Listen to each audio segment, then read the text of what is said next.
பொலிட்டிக்கலாக அவர் இவங்களுக்கு எதிராக இருக்காரு. அவர் என்டிஏல மெம்பராக இருந்தால் இந்நேரம் படத்தை ரிலீஸ் பண்ணியிருப்பானுங்க. அப்போ மோடி கவர்மெண்ட் இதில் ரொம்ப சீப்பாக அற்பத்தனமாக நடந்துக்குது. கொள்கை எதிரி அரசியல் எதிரிலாம் பேசுனதோட விளைவு இன்னைக்கு அவரோட படம் வந்து அனுபவிக்குது. படம் என்னைக்கு இருந்தாலும் வெளில வரப்போகுது, எலெக்ஷனுக்கு முன்னால் வருதா பின்னால் வருதான்றதான். எப்போ வந்தாலும் படம் வந்து ஓட தான் போகுது, அதுலேயும் சந்தேகம் கிடையாது. தேர்தலுக்கு முன்னால் இது வருமானது தான் கவனிக்க வேண்டிய கேள்வி. அதனால் இவர் தேச பாதுகாப்புக்கு எதிராக சினிமா எடுப்பாருன்றது அபத்தமான அயோக்கியத்தனமான எண்ணம். 500 கோடி போட்டு படம் எடுக்கிறான், கவர்மெண்ட் ஆஃப் இந்தியாவுக்கு எதிராக படம் எடுக்க முடியுமா? அறிவு இருக்காது அவனுக்கு, அவ்வளோ முட்டாள. அப்போ மோடி கவர்மெண்ட் இதில் ரொம்ப சீப்பாக அற்பத்தனமாக நடந்துக்குது. பொலிட்டிக்கலாக அவர் இவங்களுக்கு எதிராக இருக்காரு. அவர் என்டிஏல மெம்பராக இருந்தால் இந்நேரம் படத்தை ரிலீஸ் பண்ணியிருப்பானுங்க.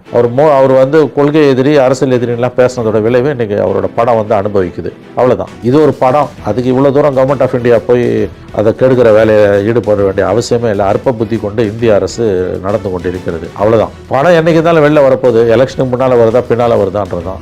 எப்போ வந்தாலும் படம் வந்து ஓட தான் போகுது, அதுலேயும் சந்தேகம் கிடையாது. தேர்தலுக்கு முன்னால் இது வருமானது தான் கவனிக்க வேண்டிய கேள்வி. ஸோ இது அப்பட்டமான பழி வாங்கக்கூடிய மோடி கவர்மெண்ட்டோட அற்ப புத்தி கொண்ட நடவடிக்கை என்பதில் எந்த சந்தேகமும் வேணாம்.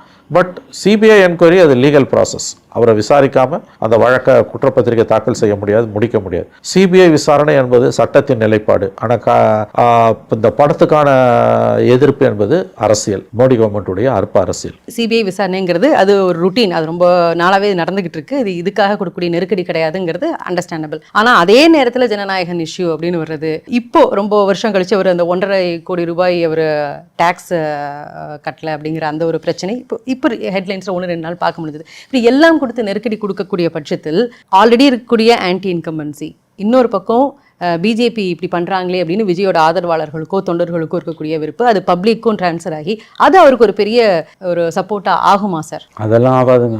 ஆட்சி மாற்றத்து வேணுமா வேணாமான்ற முடிவு தான் முக்கியம். விஜய்க்கு என்ன நெருக்கடி கொடுக்குறானுங்க கொடுக்கலன்றது அது கிடையாது அளவுகோல். இன்கம் டேக்ஸ் வந்து அவருக்கு 1.5 கோடி ரூபாய் கட்டணும்னு சொல்லியிருக்காங்களா? அது சிங்கிள் ஜட்ஜ் ஆர்டர். அவர் ஹைகோர்ட்டில் போய் பெஞ்சில் போய் அப்பீல் வாங்குவார், ஸ்டே வாங்குவார். இல்லை சுப்ரீம் கோர்ட்டில் போய் அப்பீல் வாங்குவார், ஸ்டே வாங்குவார். இன்கம் டேக்ஸ் கேஸ்லாம் நீங்கள் நல்ல வக்கீலங்களை கேட்டிங்கன்னா சொல்லுவாங்க.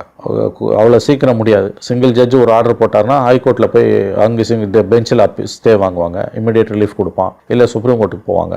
1.5 கோடி ரூபாய் அப்படியே 1.5 கோடி ரூபாய் கட்டுன்னு விஜய்க்கு சொன்னால் சுப்ரீம் கோர்ட்டே அது சரின்னு சொன்னாலும் அவருக்கு ஒன்றும் அது நெருக்கடி கிடையாது. அதனாலலாம் எந்த பரிதாபமும் அவர் மேலே வராது. ஒரு படத்துக்கு 275 கோடி வாங்குறவருக்கு 1.25 கோடி 1.5 கோடி கட்டுன்றது எந்த நெருக்கடியும் கிடையாது. ஒன்று வந்தா இல்லை, இப்போ அட் டைம்ல எல்லாம் வரும்போது அவர் மேலே ஒரு சிம்பத்தி கிரியேட் ஆகுதான்னு கேட்குறேன். இதில் வந்து இன்கம் டேக்ஸ் கேஸை சேர்க்காதீங்க. நீங்கள் சிபிஐ சம்மன்ஸ் அண்டு படத்துக்கான நெருக்கடி, எஸ் அது நெருக்கடி. பட் சிபிஐ சம்மன்ஸோட ஜனநாயகன் பட நெருக்கடியோட இன்கம் டேக்ஸ் ஜட்ஜ்மெண்ட்டை சேர்க்க முடியாது. அது நெருக்கடியே கிடையாது. அது ஜஸ்ட் லைக் தட். அது வந்து த ரிச் மேன்ஸ் கேம். அது காமன் மேனுக்கு அதுக்கு எந்த சம்மந்தமும் கிடையாது. அது ஒன்றும் ஃபைனல் ஜட்ஜ்மெண்ட்டும் கிடையாது. சிங்கிள் ஜட்ஜ் போட்டிருக்காரு, பெஞ்ச் இருக்குது, பெஞ்சுக்கு பிறகு சுப்ரீம் கோர்ட் இருக்குது. அது வரைக்கும் கட்டவே மாட்டாங்க வந்து. அதனால் அதெல்லாம் ஒரு இஷ்யூவே கிடையாது அவங்களுக்கு.